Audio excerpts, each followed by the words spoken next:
അന്ത്രയോസ് ഇങ്ങനെ നോക്കിയപ്പോൾ ഒരു ബാലനെ അവിടെ കാണുവാനിടയായി തീർന്നു.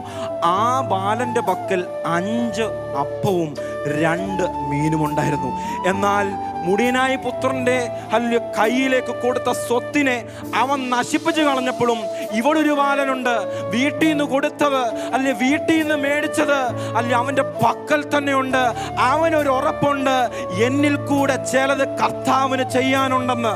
ഇന്ന് പകൽക്കാലം എന്നെ ശ്രദ്ധിക്കുന്ന ദൈവജനത്തോട് പരിശുദ്ധാത്മാവിൽ എനിക്കൊരു കാര്യം പറയാനുള്ളത്, നിന്നെ കർത്താവ് ഭരമേൽപ്പിച്ചിരിക്കുന്ന കാര്യം വിശ്വസ്തയോടെ നീ കർത്താവിന്റെ കരങ്ങളിലേക്ക് കൊടുക്കാൻ തയ്യാറായാൽ അതിനെ 5000 പേർക്ക് 5000 പുരുഷാരത്തിന് തൃപ്തി വരത്തക്ക നിലവാരത്തിൽ അതിനെ എടുത്തുപയോഗിക്കുവാൻ നിന്റെ കയ്യിലുള്ളത് കൊടുക്കാൻ ഇന്ന് പകൽക്കാലം തയ്യാറാണോ? ഹല്ലേലൂയ. ഉള്ളതിനെ നഷ്ടപ്പെടുത്തി കളയാനാണോ ആഗ്രഹിക്കുന്നത്?